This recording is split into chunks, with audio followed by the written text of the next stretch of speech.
I just wanted to let you guys know that the session today is really meant for you. We're having some environment issues, but we're going to try to work through that to give you all the information that you needed. My goal is to make sure that after you leave today, you're going to have a lot more information than before you come in. Throughout the demo, feel free to ask questions. Did you have a question? Yes. So, well, I take it back. You're the only department. We will do one-on-one with you post go live. So we can take care of you. What we're going to do, okay.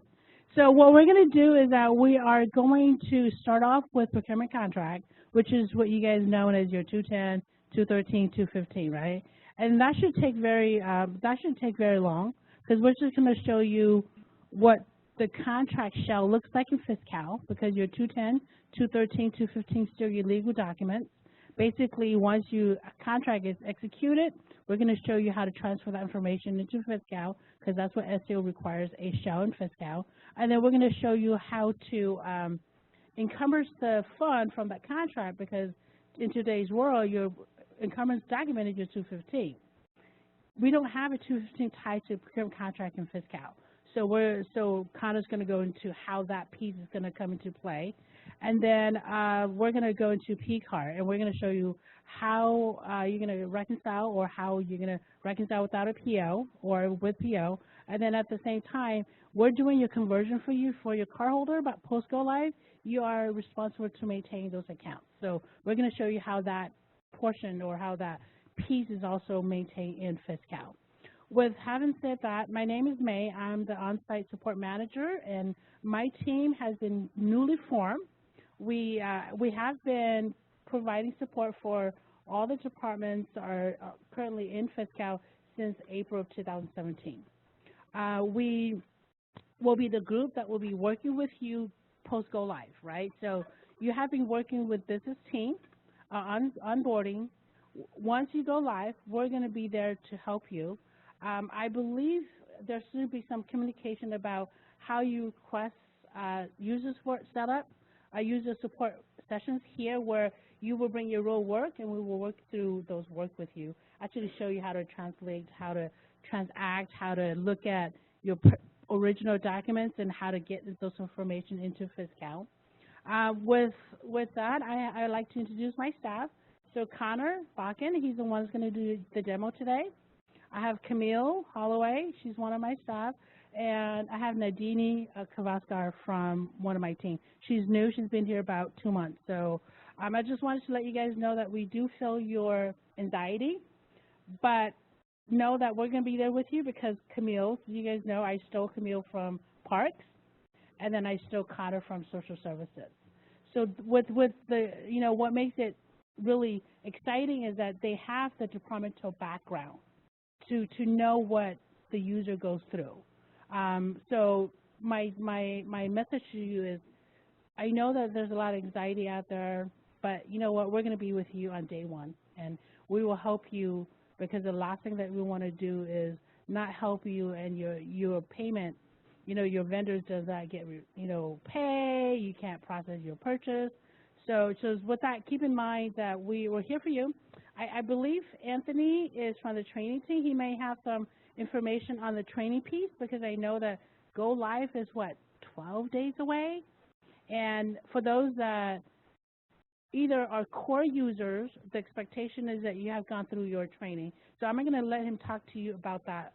But I just wanted to let you know that when Connor does the demo, feel free to ask questions, because this is really for you.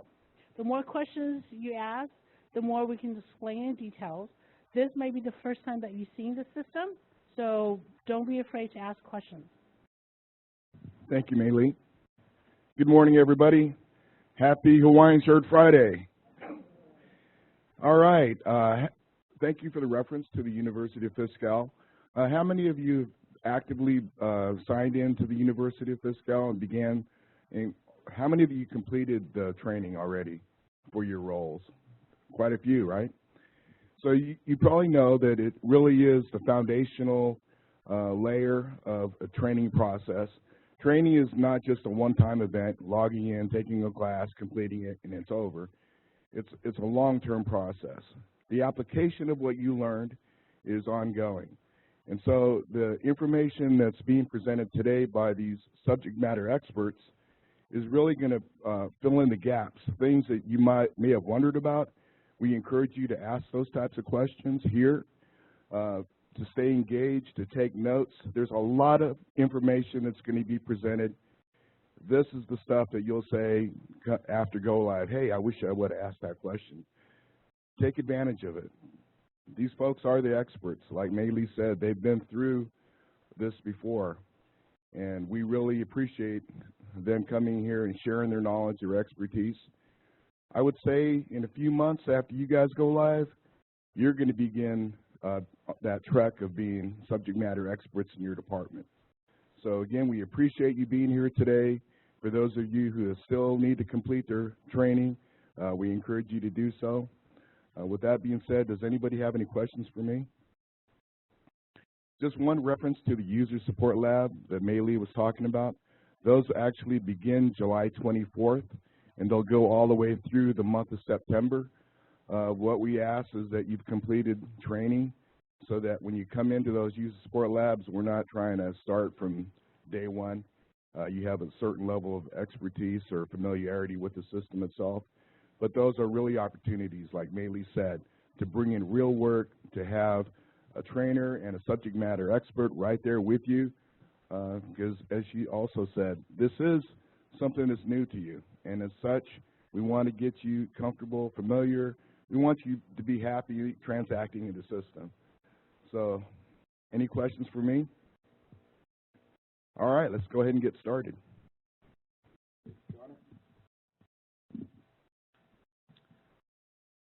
Thank you, Anthony. Again, my name is Connor Botkin. I'm one of Maylee's staff and on the on-site support procurement team. Today I'll be giving you the demo, and we're going to start off with contracts.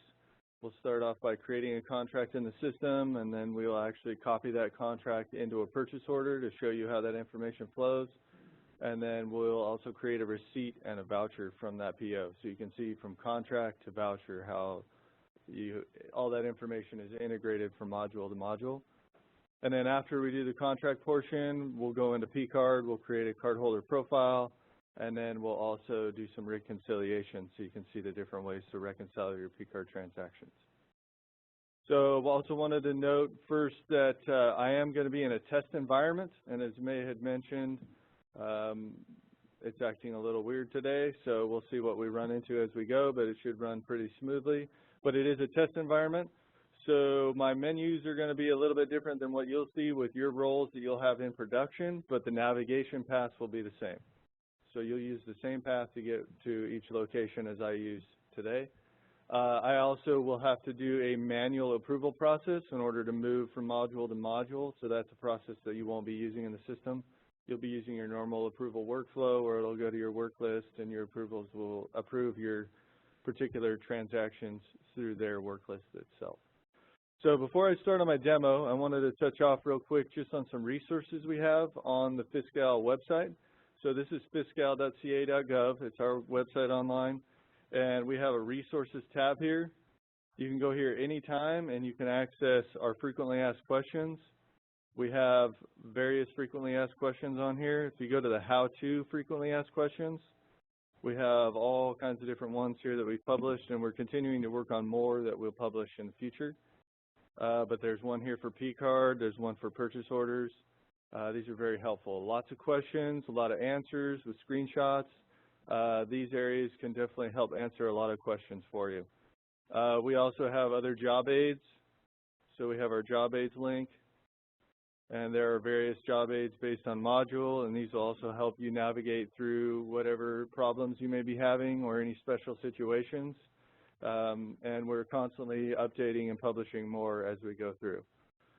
And again, we also have all your information for your FI Cal University. All that is on our website as well. So it's a lot of information on fiscal.ca.gov for you to access.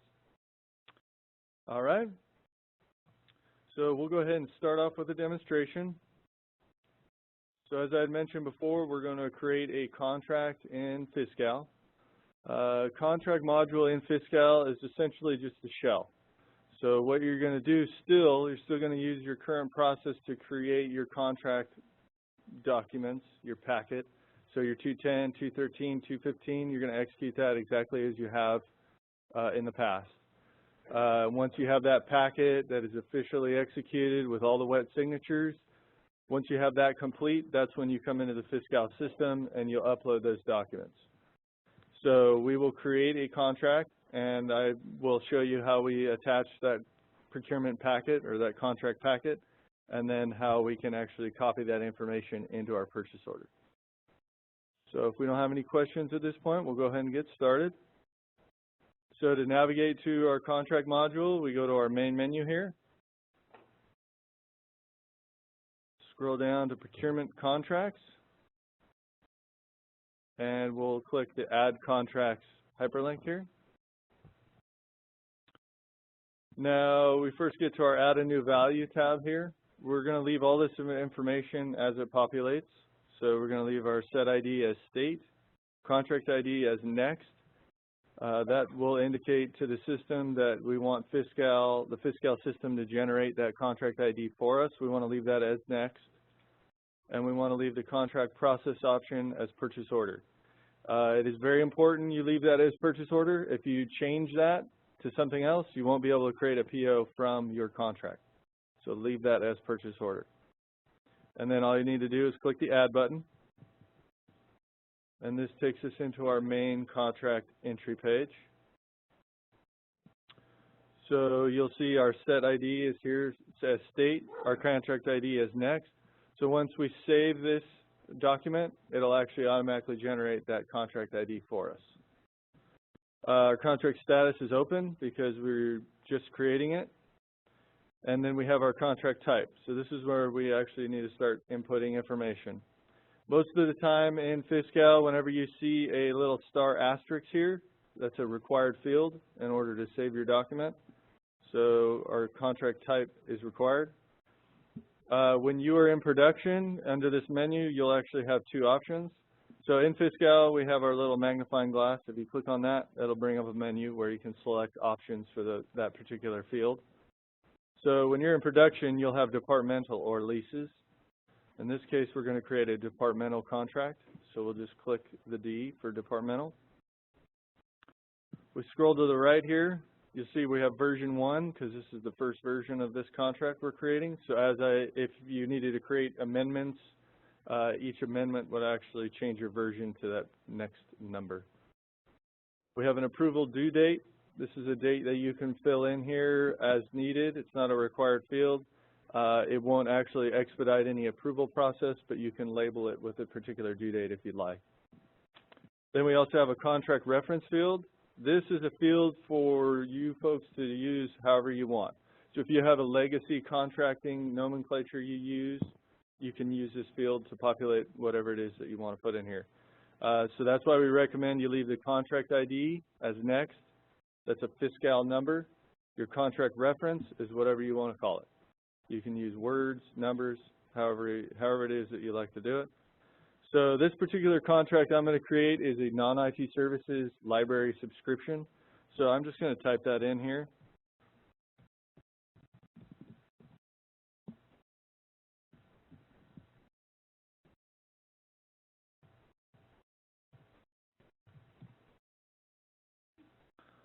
As my contract reference.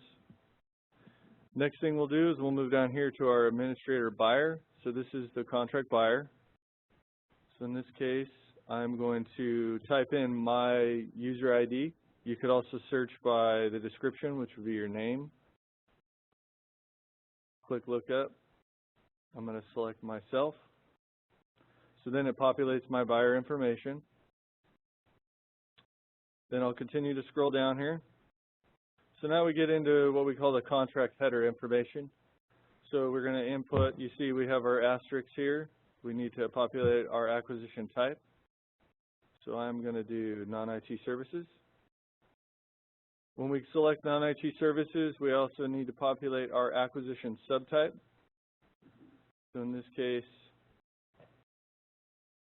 I'm going to select memberships. We'll also populate our acquisition method. So in this case, I'm going to click fair or formal competitive. So now again, we're in a test environment. Normally you would have an asterisk here by DGS billing code and you put in your DGS billing code. But one extra step that I need to take in this test environment is I need to tell the system my business unit. So I'm going to do that real quick. So this isn't a step you'll have to do when you're in production. Now if I scroll up, you'll see now I have an asterisk here by DGS billing code. If I select the magnifying glass, it shows all the DGS billing codes for that business unit.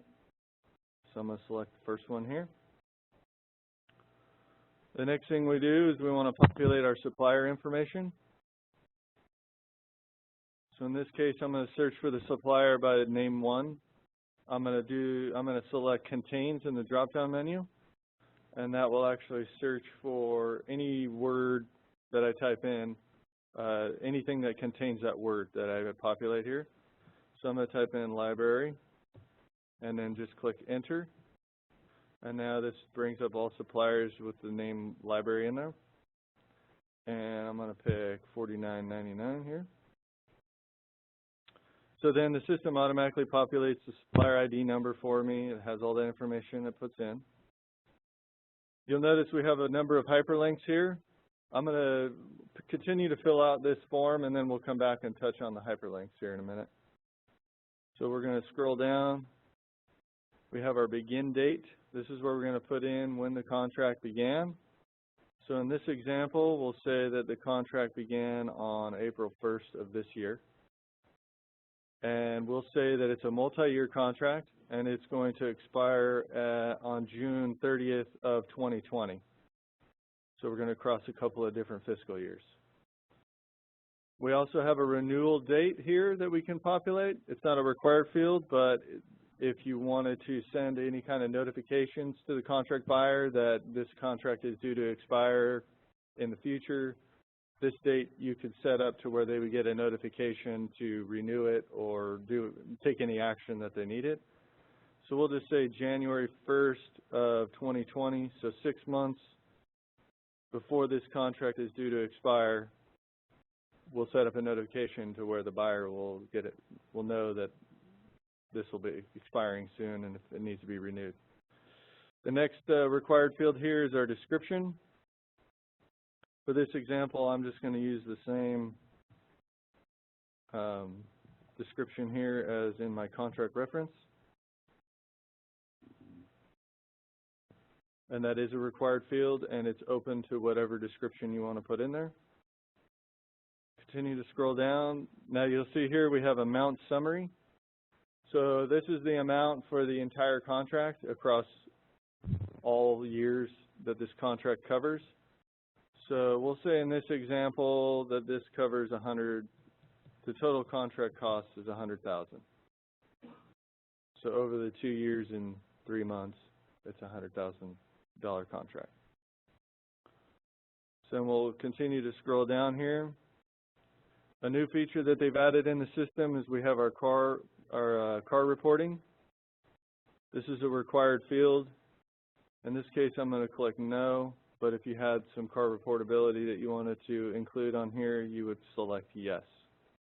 You can also click on this add subcontracting information, and this would give you information on this particular supplier, whether or not they were a small business, a micro business, and if they were certified. So we're going to continue to scroll down. So in the contract module, there's some very important checkboxes we want to make sure that we check. The first one here is price can be changed on order. We want to make sure that we select that. This will allow us to make any price changes on the POs as we copy POs from this contract. If we don't select this box, and there's another one at the line level, then we won't be able to adjust the pricing on the contract. We want to be able to make any changes on the PO. We won't be able to make any changes on the PO once we copy over. So we have this one at the header level, and then there's another one at the line level. So we'll continue to scroll down to our line. All multi-currency things automatically populate because it's crossing fiscal years? Or what is, why did it do that up there at the top? See where, oh, come down. Right there, order contract options, allow multi-currency PO. Did that automatically get clicked because of the multi-years? I think it automatically selects, I think that's just a default in all contracts. Okay, Yeah. thank you.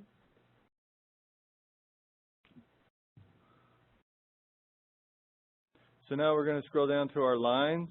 So you'll notice on the contract module, we actually have two different sections here. There's a contract items and a contract category. If you populate any information in contract category, it actually won't flow to the purchase order. So I'm going to minimize that. We're going to populate all our information in contract items. So under description, again, this is an open field.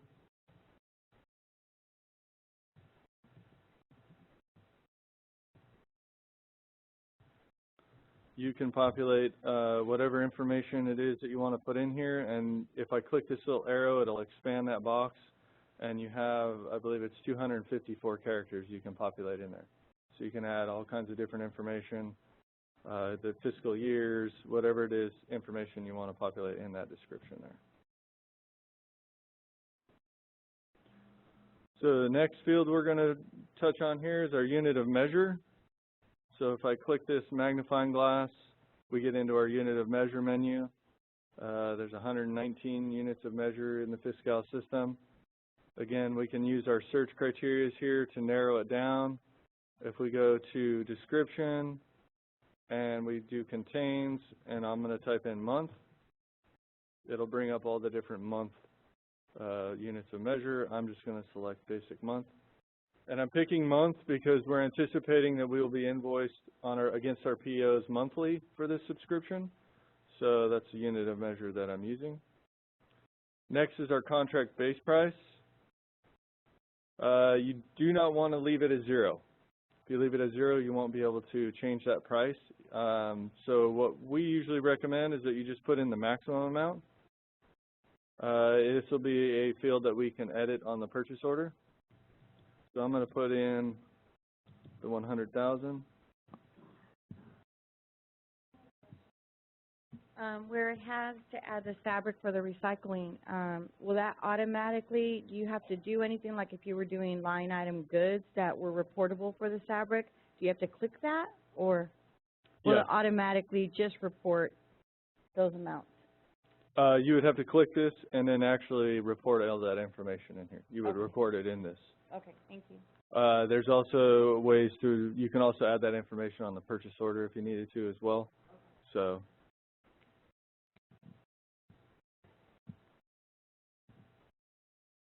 So the next required field is our category.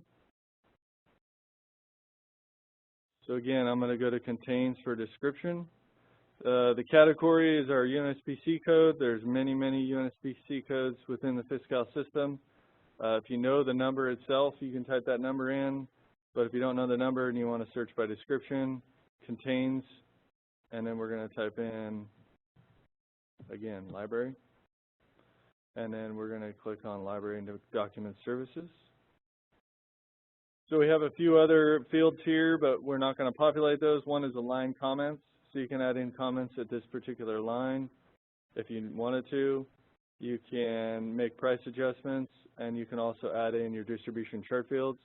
We recommend you can leave these blank because on the purchase order is where we're actually going to input our chart field information. So contracts, especially multi-year contracts, your chart field values are going to change from year to year. Your E&Y will definitely change, and there may be other things that change from year to year. So we recommend you put in the chart field values on the purchase order itself. So we're going to leave our chart field values as just blank. The other thing is there is no budget check on a contract. Contract is just a shell that we record our pricing information, and the PO will record against it as well. So there is no actual encumbrance or anything that happens on the contract. So one thing we do want to do is we want to go into our line details. And this is where that second price can be changed on order box is. First thing we'll want to do is we want to verify our physical nature as services. And this is driven by our UNSPC code. So if you select this UNSPC code that says services, it should populate physical nature as services. Here's the description we typed in. We scroll down here and we select the drop-down arrow for price information. And if we scroll down, you see here is our price can be changed on order checkbox. We want to make sure we select that because that'll allow us to change the price at the line level on the purchase order. The other box we want to select here on our contract is amount only. The amount only checkbox in FI Cal allows us to receive against the dollar amount versus the quantity. So for services, we usually get invoiced monthly. So you'll have a purchase order, we'll say for $50,000, you get monthly invoice for $5,000. You're going to actually receive against the $5,000, not against the quantity itself. And as we move through the demonstration, you'll see how that makes sense. Scroll down here some more, and then you can also review your line information for your base price, your unit of measure here. That all flowed over from the previous page. So that's all the information we need here, so we'll select OK. Now what I'm going to do now that I've populated all the required information is I'm going to just click the Save button to save all the work that I've done. We recommend that you save and save often in FI Cal. You never know, you don't want to lose your work. So now that I've clicked Save, you see that we have a contract ID that's populated for us. Contract ID number is, I believe, 25 characters.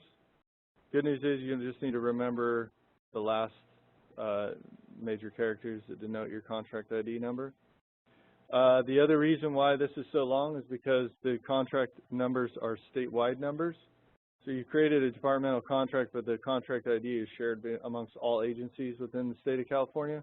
So that's why the characters are so long. Your purchase order number, receipt number, voucher number, those are all going to be contained within your business unit, but the contract ID is a statewide number. So then what we'll do is we'll scroll down here and we'll touch on some of these hyperlinks here. So the first and most important is our add comments and attachments. So if we select that hyperlink, you'll see it brings up our comments box here. And this is where we want to upload our contract packet. So this is where we attach our actual executed contract with our wet signatures. So we can add in a comment here. Again, it's an open field. You can put in whatever information you want. And then we're actually going to click the Attach button here. This is where we can upload a scanned copy of our contract.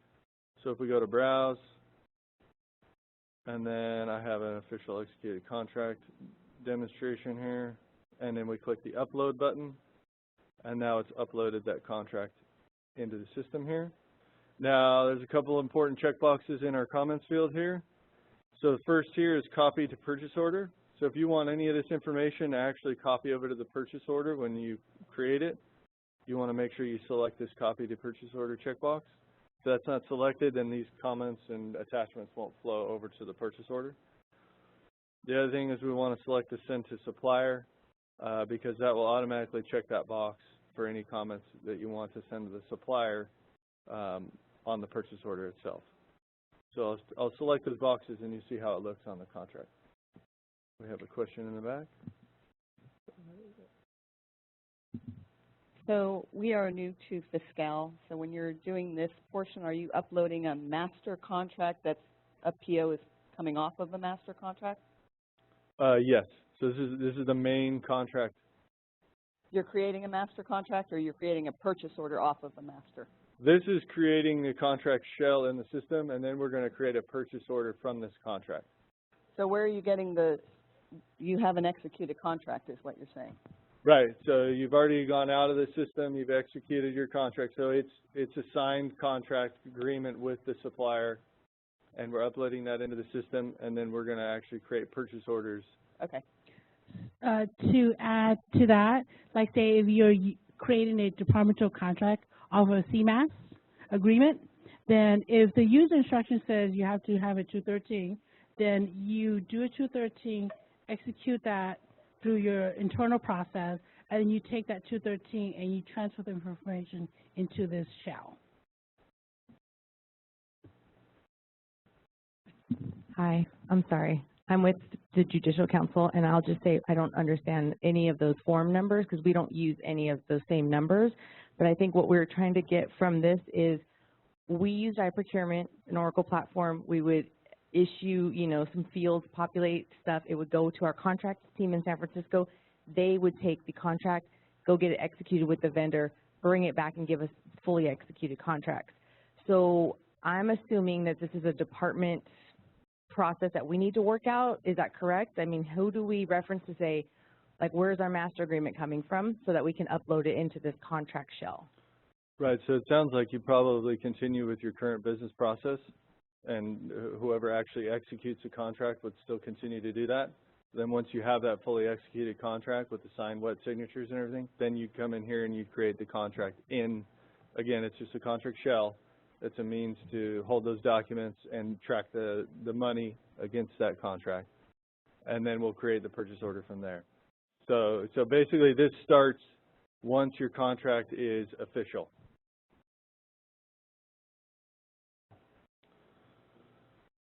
So you also have the ability here in our comments area to add additional comments if you want to.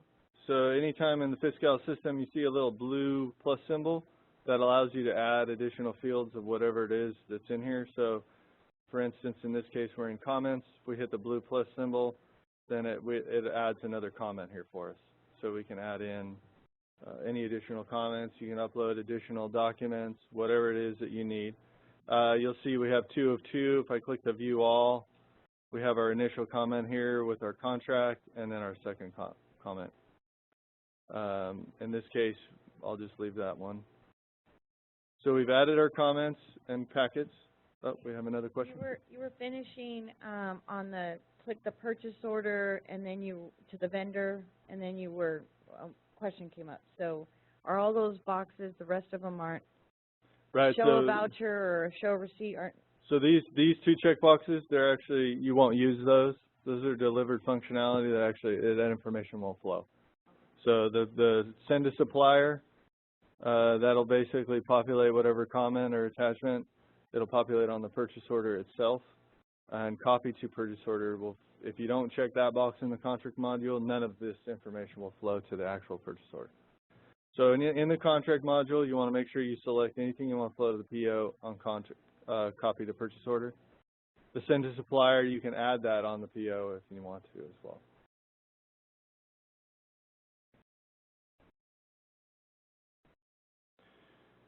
So then the other one I wanted to touch on here is our add threshold and notifications hyperlink.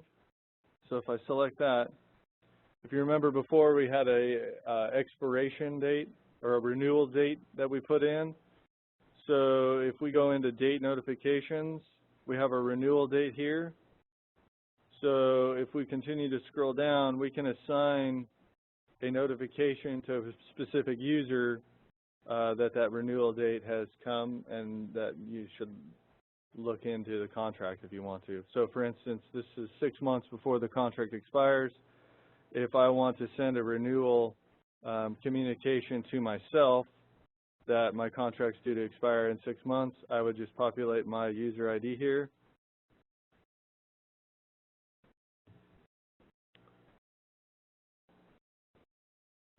And I will get a notification at that renewal date that my contract is due to expire soon. So you could also add one for the expiration date.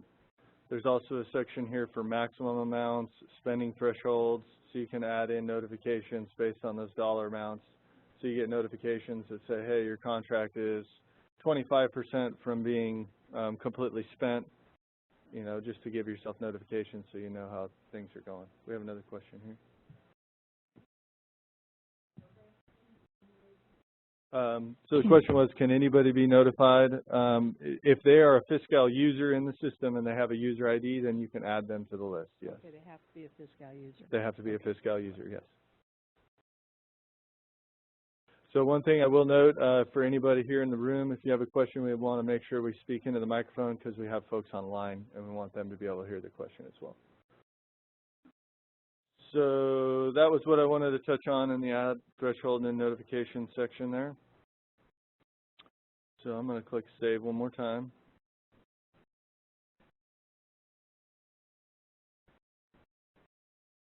We also have a document status hyperlink here. So once we actually create our purchase order, we'll touch on this hyperlink.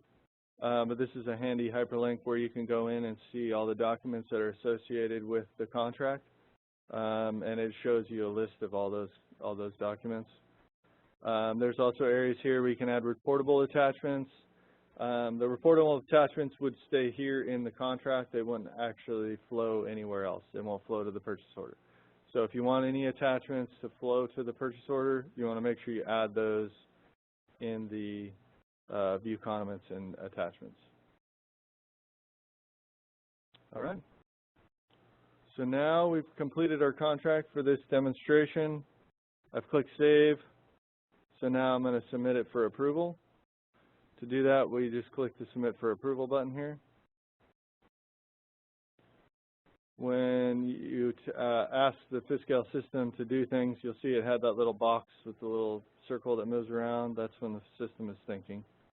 So now you see our status is pending approval. So now it's been routed for approval. If we click the View Approvals hyperlink here, it'll show us the approval workflow for this contract. So in the contract module, there's 3 levels of approval, just like on a purchase order. We have our Approver 1, Approver 2, and Approver 4 in this case. So you'll notice here that I've been skipped. So there's safeguards in the system to where I can't approve my own contract. You'll also notice that it goes to Contract Approver 4. The reason why that is because this contract is greater than $50,000. So anything that's greater than $50,000 will go to Approver 4. If it was less than $50,000, it will go to the Approver 3 and not the Approver 4.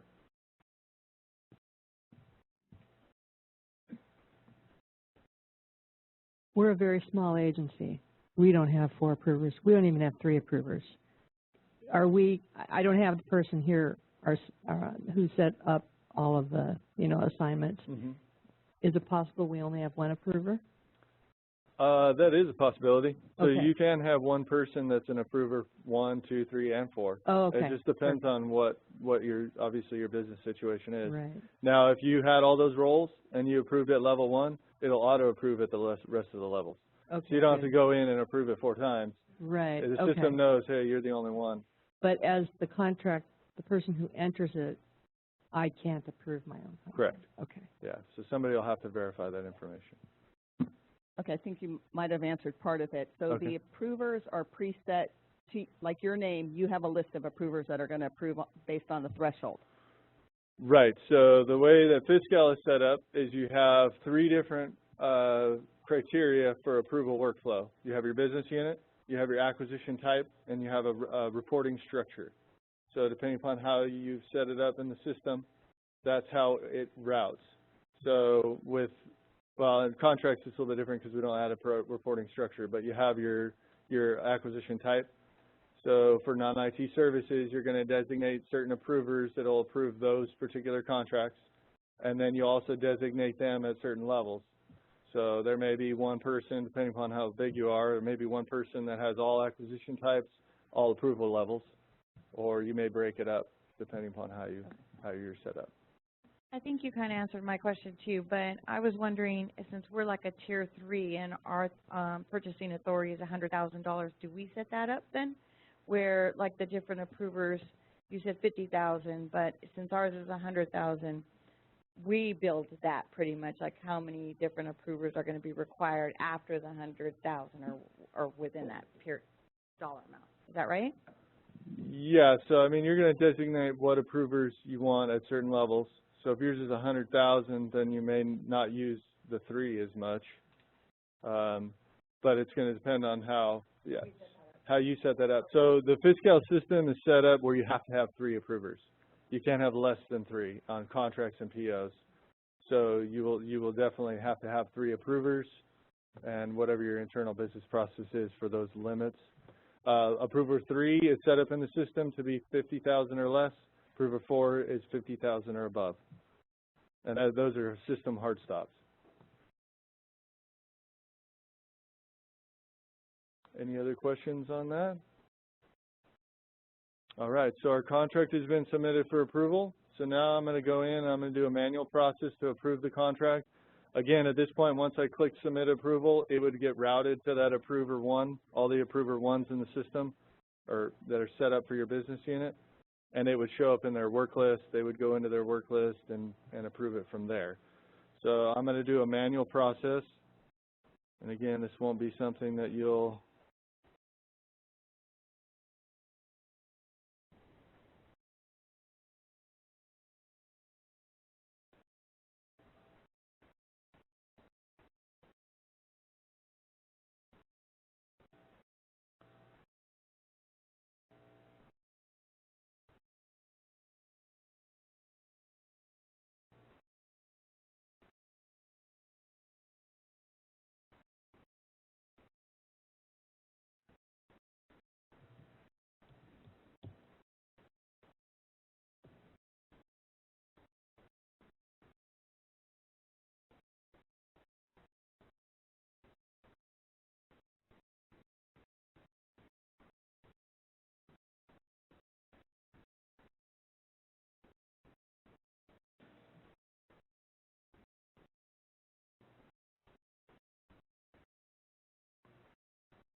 All right, so now our contract is fully approved.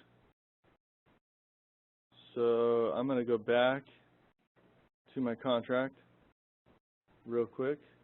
So to search for your contract, you'll want to go to main menu, Procurement Contracts, and then we actually go to our LPA Departmental Contract Search. And in here we have various ways we can search. You can search by your business unit, and then your contract ID. See if I can remember what it was. I think it was 07. So again, we didn't have to remember all those leading zeros. In this particular search screen, you can just type in the main characters here. We scroll down, you see we have our contract here. We scroll to the right, you have two options. If you are authorized to make changes for this contract, then you'll have the edit button here. And then if you aren't authorized, you'll just have view. In this case, we'll just do view. But you see now our contract status is approved. And then we'll scroll down, and I just wanted to highlight here, you see our maximum amount is $100,000 that we had set up, and we don't have anything that's hitting against this contract at this point. But what we'll do is we'll create a purchase order, and we'll come back and look at it, and you'll see that that purchase order is now tied to the contract. So if there's no questions on the contract module, we'll move into the purchase order. Oh, hold on 1 second. Microphone.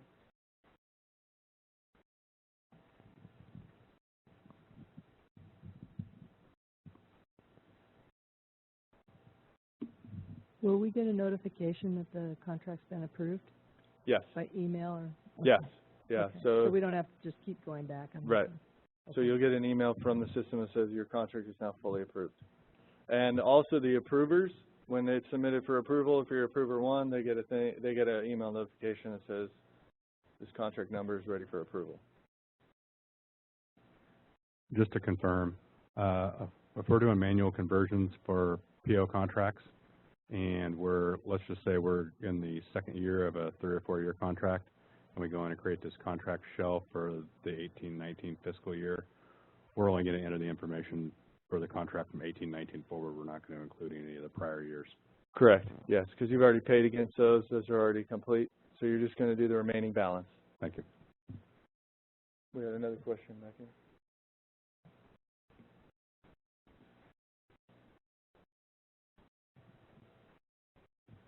So you can do multi-year encumbrances on FI Cal? No, you can't. So we're actually we're not actually encumbering any funds on the contract. We're just saying this contract is good from this starting point to this end date. And then we're going to go in and we're going to create a purchase order for every fiscal year once we have that budget in the system. So in this particular case, our contract started April 1st to June 30th of 2020, but we have the remaining of this fiscal year to create a PO for and make payments against. So some of our funds expire if you don't encumber in that fiscal year. Right. So how do we get around that? You will create the purchase order for that, but I'll let May answer that one because that's where it gets a little.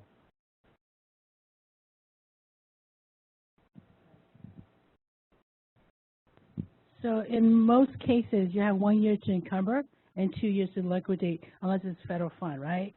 So what that meant is that for what the example that Connor does, you technically have until today, because unless you're working tomorrow, to encumber the fund for what you need this year. So what he's going to do is that he's going to go into FI Cal, he's going to create a PO today to encumber the fund for April, May, and June, and then once the budget is loaded, chapter and all that stuff, into FI Cal in July, then he will create another PO for 18-19. So what SEO has been saying is that you do have that 1 year to encumber. If you don't, by the end of that fiscal year, you lost the authority. And that is still the truth. Systematically, you could do it, but GGS is going to know because going forward, they're going to what they call sweep. To do that, they're basically going to go into the system and say, okay, we passed the June 30th deadline, you lost the authority to encumber that fund. How they're going to do that, when they're going to do that, we can't answer. So in our case, we do a lot of contracts for construction which span multiple years, right? So if I have a $100,000 contract in year one and I only need $50,000 in year one, but $50,000 in year two, am I encumbering the full $100,000 in the year one? Only $50,000, right?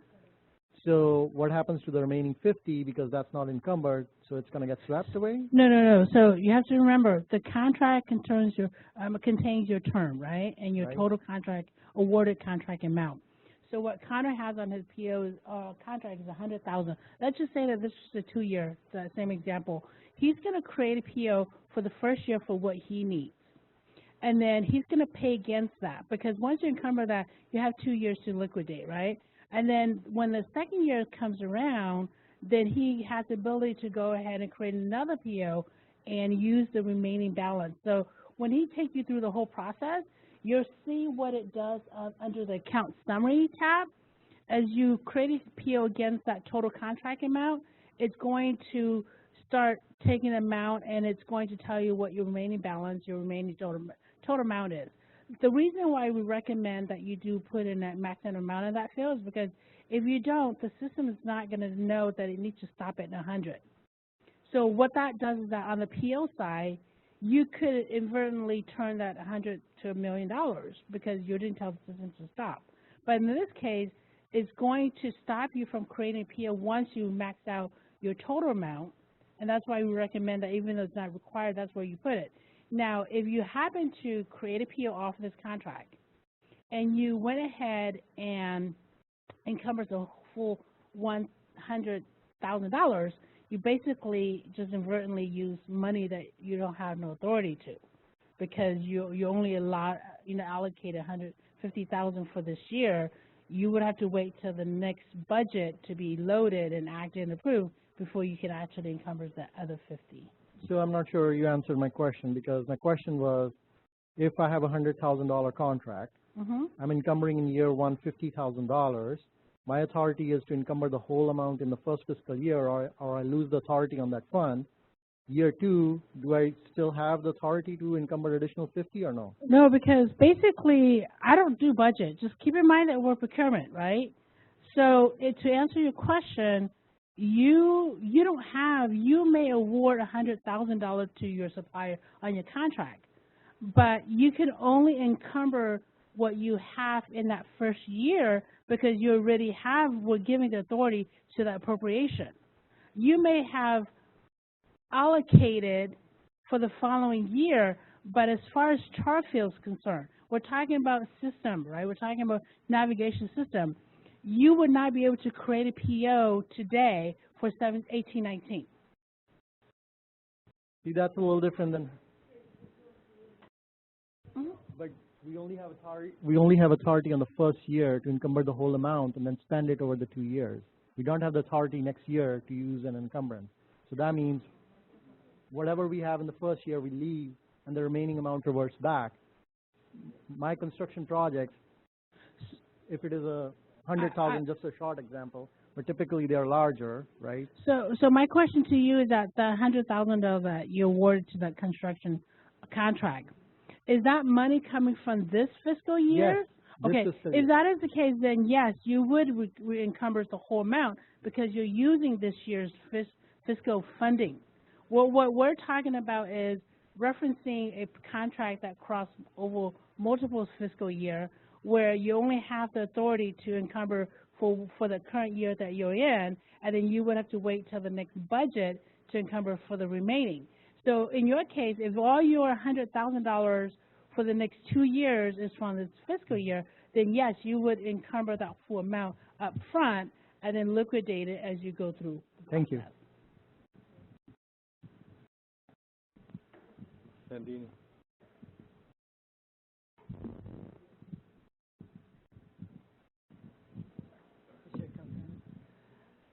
Okay, since we're like starting in the middle of some of our contracts, you know, I've got one that started back in 2014 and it's going to go for a couple more years. And the funds actually do last more than 3 years, but that's another discussion. How do I start entering it now since we're right smack in the middle of it? We're still using funds from 2016. Can I do a PO that has fiscal year 2016 on it? Yes. So you would input, as far as I know, you'd input the contract for whatever you have remaining. Okay. And then you would actually create the PO for the current funding, whatever it may be for that year. And you'd have to. Well, for a past year. Right. So for conversion purposes. Yeah, because as you guys are converting to FI Cal, they're going to convert your budget as well. So you have prior year, sometimes even 3 years back that you're still, you know, have the authority to liquidate. So all that will float into production once you go live. So technically for those, because there's no PO conversion, right? So you have the ability to go into the system, create a PO using prior year funding and be able to pay against that because you already encumber that fund outside of FI Cal. But in creating the shell, the total amount, though, is only going to be what's remaining. What's remaining, what needs to be paid in FI Cal going forward. Okay.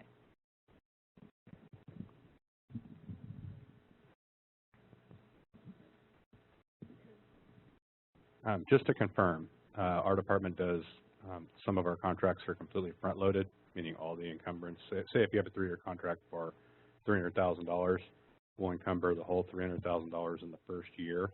I understand you do the shell contract, then you'd create a PO in the first year, and then I'm thinking you'd put the $300,000 in that first PO.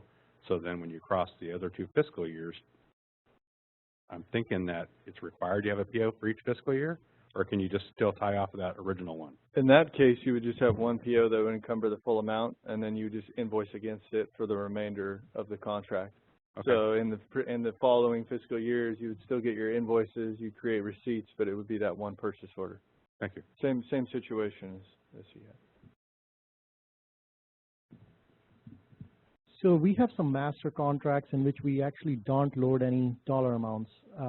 One good example would be an IDIQ contract with a general contractor, in which we have a master contract, but when we go on an individual project that we do, we encumber funds on that. So is that individual project going to be a separate PO in this, even though we don't have anything loaded up in the maximum amount in the beginning? I don't know if those will be separate contracts or separate purchase orders against that contract. We basically just do a funding code change and not actually do a new contract itself. When you mention master contract, is that your own departmental one, or we're talking about DGS? No, our own. Okay. So basically, in that master contract, is it just one supplier or multiple supplier? So one master contract for each supplier. Okay. So, and then when you guys have that set up, how do you guys utilize that master contract from a departmental perspective? Let's say that you have that set up, and then I'm doing something for you. How are you going to award that to me? So basically, 2 different methods. If the dollar amount is less than $75,000, I can just issue you a direct purchase order or task order to get the work done. If it is more than 75, I'll reach out to 3 vendors, get 3 bids, and pick the lowest one, right?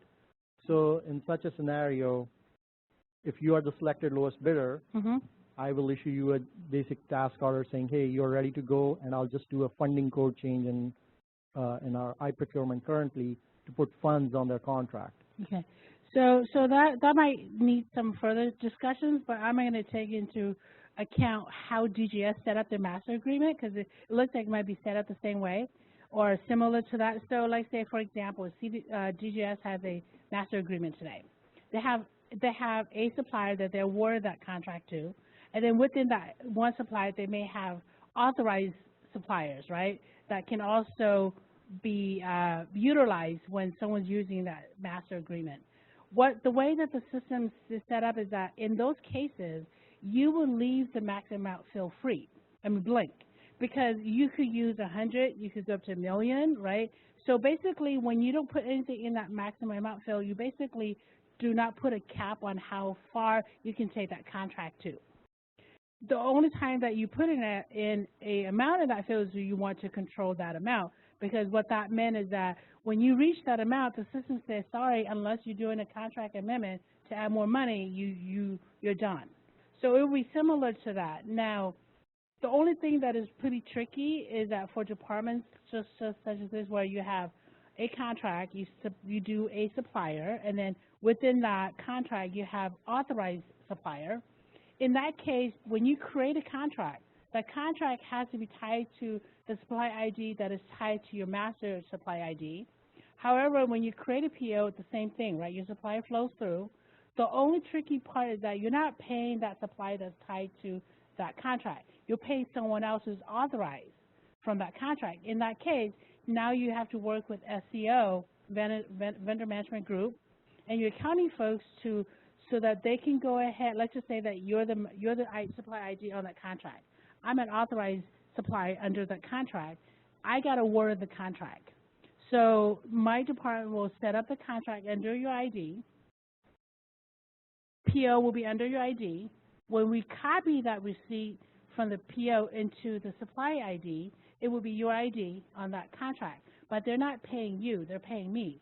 So in order for the check to make sure that it gets sent to me, vendor management have to go into your supply ID profile and note that I'm an authorized, an authorized supplier within that contract, so that the actual warrant that was issued, it will be issued to my company, not your company. So that's a whole unique situation. If you guys have like escrow account that you have to pay, this is exactly how it's set up. But it takes coordination, so I'm not sure if this is how your situation is. But to answer your questions, your max amount field will be blank. I got your answer, but we are a little different. Thank you. So if it's a multi-year, are multiple POs going to be created against the one line? Yes. So, well, it depends on the situation, but yeah, typically the way we show in our demonstrations, if you have a multi-year contract, you create a PO for each fiscal year. So to add to that, the reason why we're recommending or we're requiring that you create a PO for each fiscal year is not so much that we just wanted you to do that. It's because of funding, right? You're using the funding to pay per fiscal year. So like say, for example, if you have a contract today, and in the contract you're saying that I'm using 17-18 funding, then your ENY in the system would say 2017. From that, you have a reversion date, right? Because every funding has its own different reversion date. And the reason why we're doing per fiscal year, per PO, is because reversion date. We don't want you to tie all these and to have different reversion date, because it makes it so much harder for your accounting folks to do your month end and year end. So when we say one PO per fiscal year, we're not talking about just because we want to. It's because of the funding that you're using. If you're using funding for this year, it's going to have a different reversion date. If you're using fiscal funding for next year, it's going to have a different reversion date. We want you to be able to close your PO at the PO header level, because the expectation is that you clear all funds that are going to be reverted that you have not used, so that it makes it easier for your balances to be carried forward when you do month end and year end. So I have one more question. So we also do some bulk encumbrances for our service providers, in which they would have smaller projects under each of their bulk encumbrances. So the biggest contractor or service provider we have is ABM in Southern California, and we typically encumber about $4 or $5 million on their contract. And then every time there's an emergency or something, a new FM is created, and we pay them on that. So how would that work in this? So we set the maximum amount in their contract, and then each FM that we do, which is a small project, maybe some is $5,000, some is $10,000, does each one of them has to be a separate purchase order line in this? They don't, because if you have that sort of setup, we're still going to go off of fiscal funding, right? Fiscal year funding. So the expectation is that you will have a contract with your from and to date, your max amount. You're going to create a PO for what you think you're going to need throughout that whole fiscal year. And then as you receive those invoices, you're just going to pay against that. Okay. Thank you. Back to the multiple POs going to create against one line. But when you create a PO, the full line amount copies over. Yes. Right, yeah, we're going to go into that when we copy it over, but yes.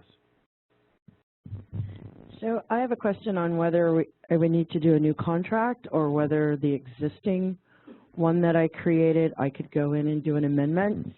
So the way our federal funding will work is different. It starts in April and it goes all the way to March for the fiscal year. So we'll start out with one particular amount to a court, and then around November or October, we'll have additional money, but we're in a new appropriation year, which is different than when I started the original contract, because it's, you know, before the June 30th, and then it's after the new fiscal year starts on July 1st. So could I go into that and just do an amendment or to add more money, or do I have to do a total new contract because we're in a new appropriation year? So in that case, you wouldn't make any changes to the contract. You would actually do a change order on your purchase order. And that's where you actually do the encumbrances, and you could add funding to your purchase order that way. So would it add another line with a new chart field string and all that? So exactly. So yeah, all the encumbrances happen on the purchase order itself. So your contract is just saying, okay, this contract is for this amount of money for this amount of time. Here's my documents to show that. The PO is where you're actually going to take the money out of the account, where you're actually going to generate the receipts and vouchers from. So any other questions on contract? And some of your questions, it's going to clarify things as we go through the rest of this and create a purchase order, because you'll see how that information flows, what we do on the PO side. All right, so what I think we'll try to do here, we've been going for a little over an hour. Let's try to do a PO, and then we'll take a break after the PO. Does that work for everybody? All right. So we've created our contract. So then what I'll do is I'm going to open up a new window here. And now we will create a purchase order. So to do that, we're going to go to Main Menu. We'll scroll down to Purchasing, Purchase Orders, Add and Update POs. So this brings us to our main purchase order page here. We have an Add a New Value tab or Find an Existing Value. We're going to leave it as Add a New Value. You want to make sure that you have your business unit in here. It will default for you in production. It'll automatically have your business unit in that box. And again, PO ID we're going to leave as next. We're going to let the system generate that purchase order ID for us. There's also a PO reference field on the purchase orders in which you can add any additional description or legacy ID that you may have. So we'll click the Add button. So this is our main purchase order page here, and you can see that it is mostly blank. It has our date and then the buyer information, which is myself. But if I scroll down, you see our acquisition type and method. That's all blank, and we have no line information. So the very first thing we're going to do is we're going to come here to our Copy From drop-down menu. We have a question online. If we amend the contract to add money and time, do we edit the procurement contract to update the total contract amount and term of the contract? So yes, if you were going to add money to the contract or change the dates, that would be on the contract itself. So you would create a new version.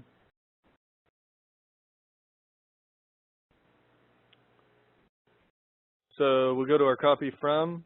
We select our drop-down menu here, and we're going to select contract. This brings us into our contract search page. To make it easy, I'm just going to copy my contract number. I'm going to populate it in here and click search. So here's our contract ID. So I'm going to select that line and then click OK. So now you see that it's copied all that information from the contract into our purchase order. So our supplier information is populated, acquisition type, subtype, method, DGS billing code, and if we scroll down, we have our line information. So I'm going to start from the top and work our way down here. Again, you see our PO ID is next. Our PO status is open because we were just starting to create it. Our budget status is not checked. We'll scroll down here. We have all of this information. You see our PO reference that's flowed from our contract. We can change this if we need to, and this is a searchable field as well. You'll see our merchandise amount here is the $100,000, and that came over from our contract. And when we change the price on our line, that'll adjust that. We have our view, edit, comments, and attachments. So if we select that, you'll see the information that flowed from our contract. So our comment and our attachment have flowed over. So now that we're here on our purchase order, we can do the same thing. We can add the blue plus symbol. We can add more comments if we want to. The other thing I want to touch on the purchase order, depending upon your situation, you can use standard comments. These are comments that are already set up in the system. So if you go to comment type, some business units have comments that they've configured in or they've requested to have configured in the system. For this case, I'm going to show you DGS has one section of one-time acquisition. And then if you go into comment ID, there's various different comments that are already in the system here. So for instance, there's a shipping terms comment. So there's verbiage that's already been sort of established. If you click OK, it'll populate it in this box. And then if I select the send to supplier, it'll actually put this information on the PO itself. So it'll allow you to add comments, and anything that says send to supplier will actually populate on the PO. I can also make changes in this box if I need to as well. All right. So I'll click OK. In this case, it's not a relevant hyperlink, but there is a used procurement card hyperlink on the purchase orders. So if you had a card holder profile in the system, you could do that. So now I'll scroll down to our line item. So you see our line items copied over, unit of measure, all that stuff. So what we're going to do first is we're going to change our price. So we'll say for this, for April to the end of June, we'll say it's $10,000. So we'll change it from $100,000 to $10,000. A couple of things I want to touch on here on these tabs. We have our attributes tab. Again, you see our physical nature of services. The amount only box is checked. That flowed from our contract. If I click the contract tab, you'll see the information from our contract, our contract ID, our version, our contract line, all that information is tied. And then we have our receiving tab. So receiving is defaulted to required because of our acquisition type. So if you're ever creating a PO that's acquisition or is non-IT goods, non-IT services, receiving is required on all those.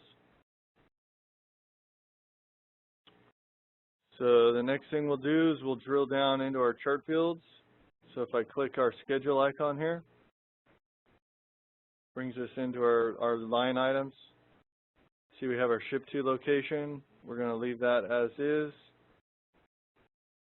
If we click our distribution chart fields hyperlink here, this is where we'd input our chart field information. So there's various ways you can do this. You can automatically type them in manually for each line. If you had a split distribution where you had multiple funding sources for this particular situation, you scroll to the right here and you click this blue plus, it'll add more lines and you can add your distribution that way. The other option we have is our speed charts. So we have our speed chart section here. If you click this little magnifying glass, if you have speed charts set up in the system, then you can scroll and select those. So in this demonstration, I set one up here. And now you see that that speed chart had automatically populated those chart fields for us. So it makes it a quick and easy way to input that information. Your chart fields can also be set up to have multiple distribution and all that kind of stuff. So that makes it a little bit quick and easy for you. So we'll go ahead and click OK. The other thing I want to touch on here is we have our sales tax. We'll select that. You notice here it says sales tax applicable. In this case, we are going to do item as exempt because this PO is for services.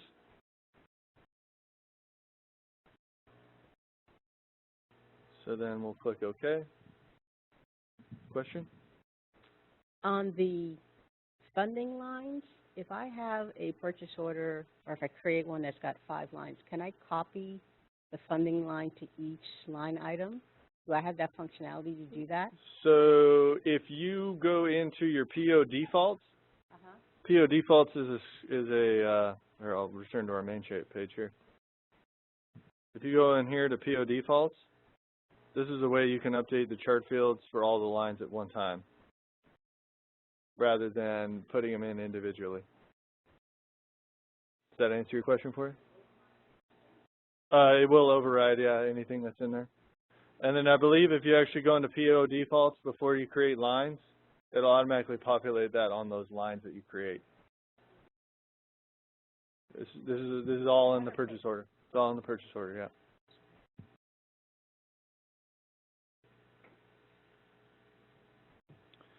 All right.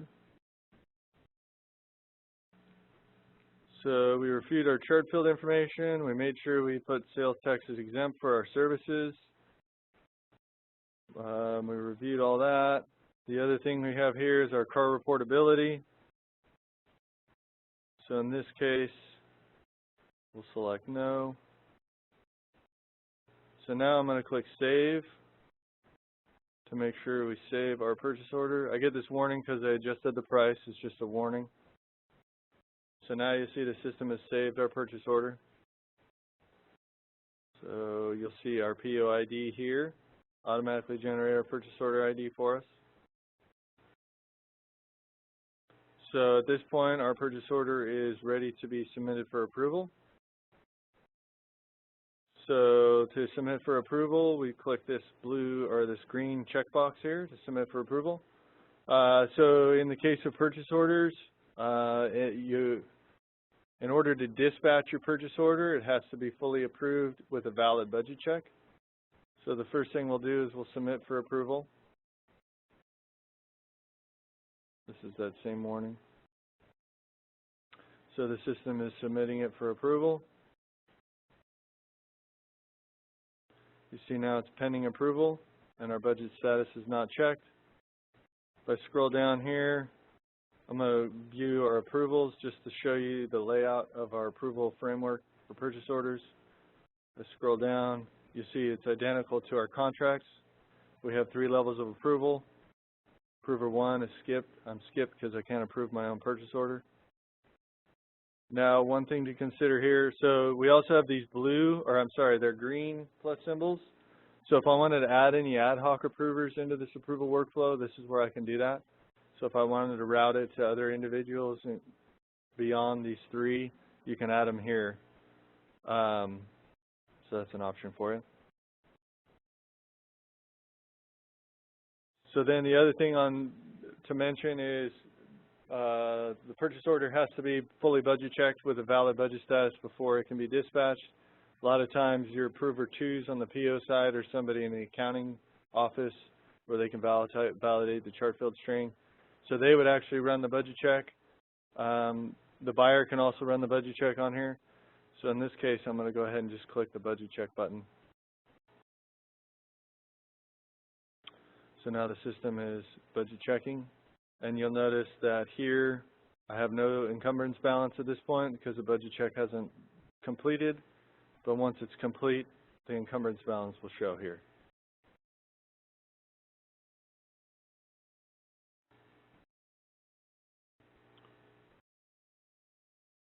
So once this has a valid budget status, I'll manually approve it like I had the contract. I'll show you the dispatch process, and we'll review the purchase order real quick, and then we'll take a little break.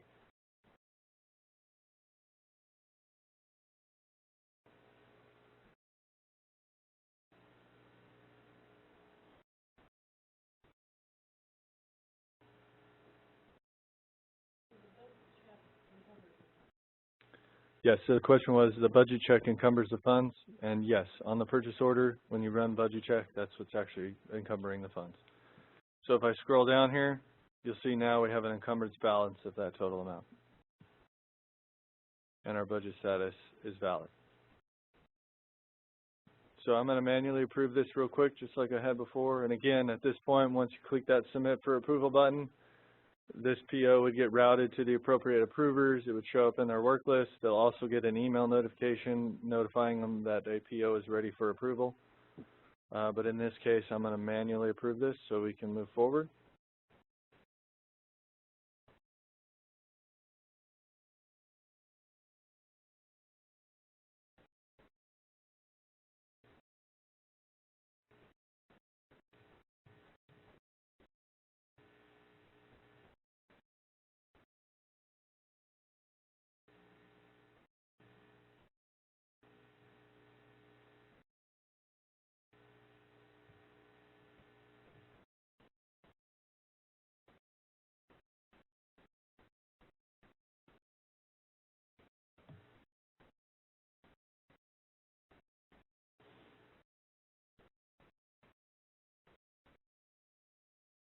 All right, so now my purchase order has been approved. So I'm going to re-search for it. So this is our purchase order. Now you see the PO status is approved and budget status is valid. And now that I have those, I now can select the dispatch button here. So if I click dispatch, oh, we have a question? Yeah, can we go back to the budget part, the budget status? How is that set up? Do we set that up in our system to identify who's going to make sure that status is valid, that there's funds available? Do we set that up, or is that something? Right, so it's going to be based on, who clicks the budget check button on the purchase order, that's going to be up to your business unit, how you want to set that up. The chart field strings that you pick, that's all set up in your accounting, in your budgets, and whoever's creating the PO will be communicated the correct chart field values based on what it is that they're purchasing. But who actually clicks the budget check button, that's totally up to your business process. Budget check won't work until you submit it for approval, and you won't be able to dispatch until your PO is fully approved and valid. Well, okay, the question is does the buyer approve the budget check or the approver approve the budget? So this is May. So when you guys are going through your role mapping, the recommendation is that your PO approver 2 is the one that runs budget check and encumbers the fund, because those two, approver 2, are either your budget or your accounting folks. Your buyers do have the ability to budget check, unless that's what you want. The expectation is that all PO approver 2 are the ones that are set up to run that process to encumber that fund, because they are either from accounting or from budgeting. Is that not how you guys are role mapped? So how are you guys role mapped then? They have the approval to. Okay, so they were giving the authority to run budget check and encumbers the fund for you. And who are your approver 2? Are they like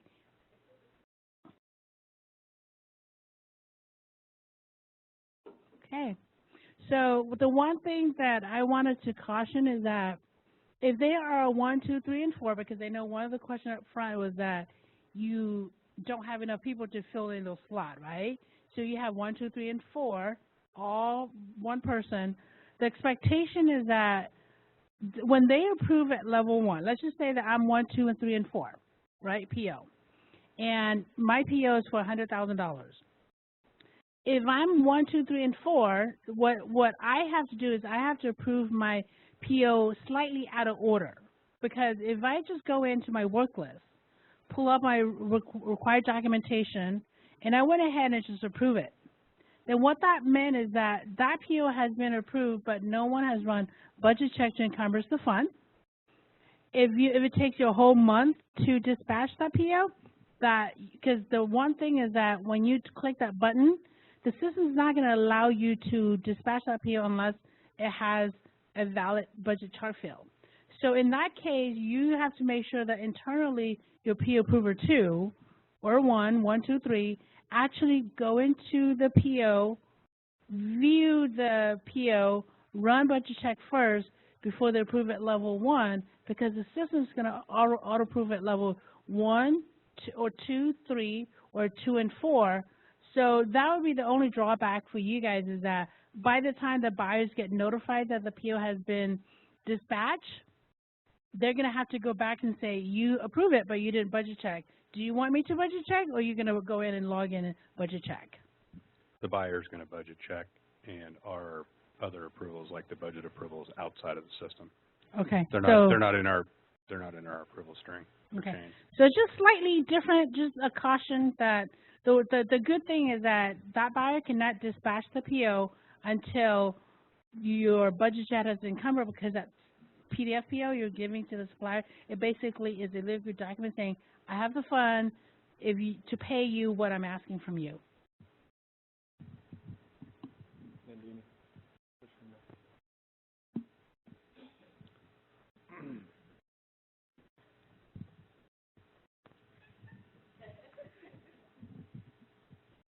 So, can you tell us which departments in the state have access to FI in terms of speeding up the process? Does the DOF have access to FI? Are they fully on FI at this point? And then the second is the SCO's office on FI as well?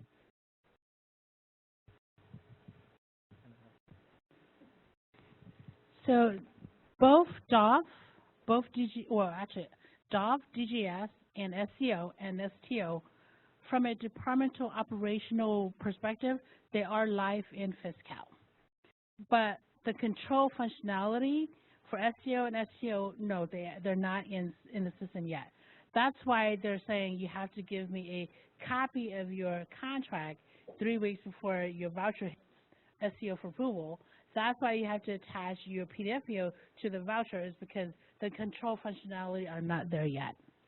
And then my second question is, I thought FI is speeding things up, so I don't believe there's any vendors who have access to FI at this point. Is that in future plans so that the vendors can get the POs directly in FI? So supplier perspective, from a supplier perspective, they don't have access to the FI that we're using to transact, but they do have access to Cal Procure. And Cal Procure is where you go in and either update your profiles, if you're a brand new supplier, you wanted to register as a bidder, or that all that stuff can be done. There's also access where they can check their progress payment on the Cal Procure, but that's a public website. That is not in the system itself. So my thought was if they can get the POs in FI or sign documents in FI, something to that effect. That's not in the plans for future. No, because in FI, the PO are controlled by the BU. You don't even want other BU to look at your PO. You probably don't want your supplier to go in and look at your PO either. Well, but if I'm issuing them a PO or something, then I would think they should get that, right? No, not at this point. Okay. Thank you.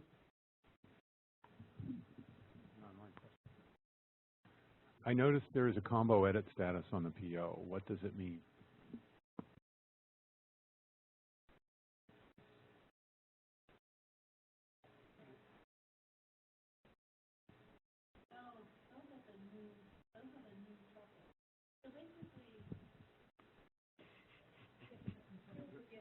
says valid. That's good. Valid is good. So we're having a lot of hard stop, processes in FI Cal. So what that basically meant is that we set up your chart field to a certain coding strings, right? So what we're telling you is that if you don't use the coding string that is set up specifically to your BU, you're not going to be able to pass budget check. And if you're not going to be able to pass budget check, you're certainly not going to pass the budget, the combo edit. Because when we set you up, we're saying, what are all your required chart fields? And what are your additional chart fields that you needed to report to? So your required chart fields are like your appropriation reference, your program, fund, E&Y, and all that stuff, right? So those are a set of chart fields. And then some other departments, they go further than that. They could do service, I think location, agency code, and, some other stuff. So that basically drives how your department's set up. The expectation is that if you use the right chart fields, it will pass budget check. If it passes budget check, you would have passed all that required validation to say this is how you set up. You have to have all these chart fields, otherwise it's going to fail budget check.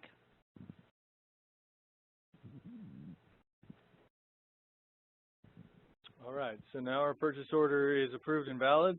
So we'll select dispatch to dispatch our purchase order. We're going to default as a PDF file here. The next box we get is would we want to wait for the dispatch process to complete. We'll say yes in this case. This is the same warning for editing that line. So now the dispatch process is happening. Once the PO is fully dispatched, then we are able to review that PDF file, and I'll show you that real quick.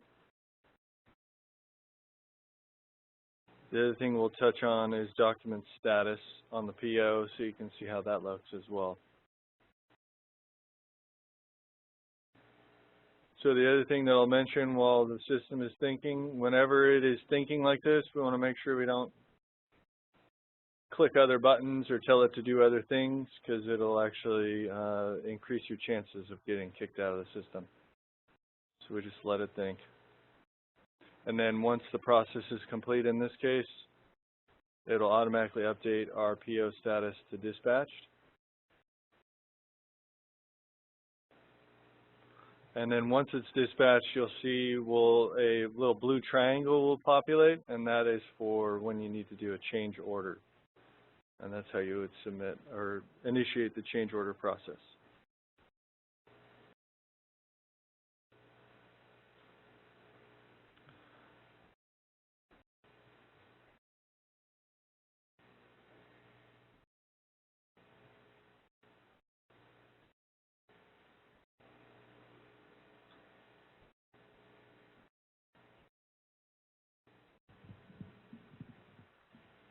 So the red cross sign next to the PO means we can cancel the PO at any time? Correct. And then the other one is the edit button for the PO, right? I think that'll create a new document? I think so, yeah. Okay, thank you. And there's also you can also cancel line. There's a red X at the line level as well. So you could cancel specific lines rather than canceling the whole purchase order.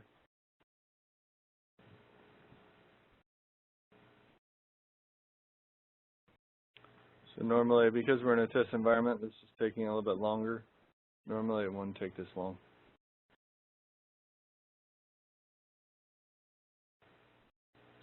So how many folks in here are from AP? Okay, so we got a few. You want to see all the way to voucher? Okay. So now you see the dispatch process worked. We have that blue triangle sign here.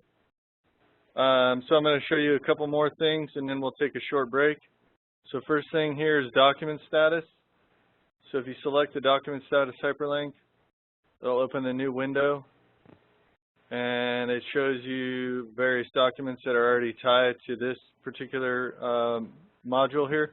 So here we are in our PO. We click document status on our purchase order. If we scroll down, you'll see it has our procurement contract and it has a contract ID here. So once we create a receipt, once we create a voucher, anytime you go into document status, it shows you all the documents that are linked together. So this is a handy way to be able to kind of see where you are or what's been attached to anything. The other thing I wanted to show you here real quick is if we go back to our contract.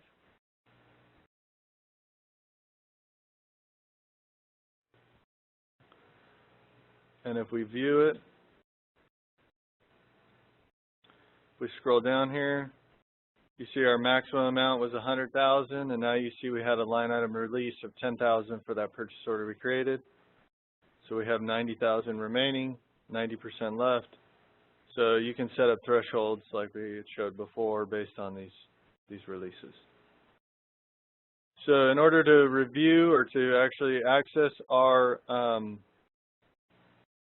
PDF copy of our PO, we go to Main Menu,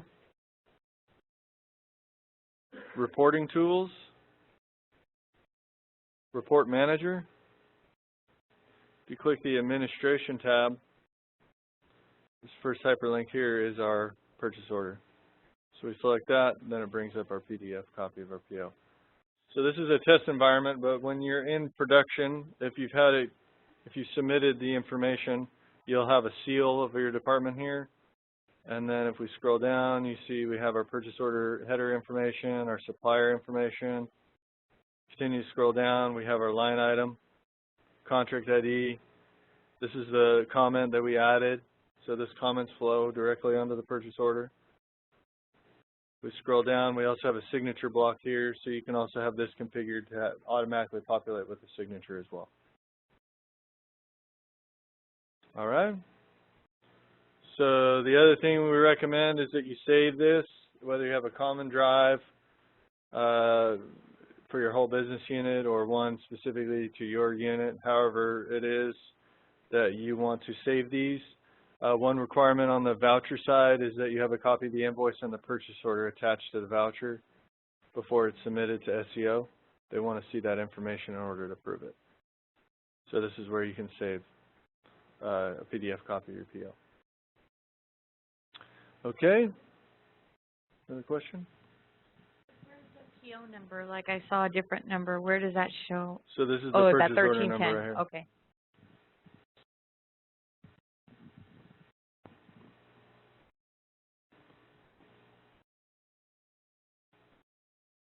All right, if there's no other questions, we'll take a, why don't we do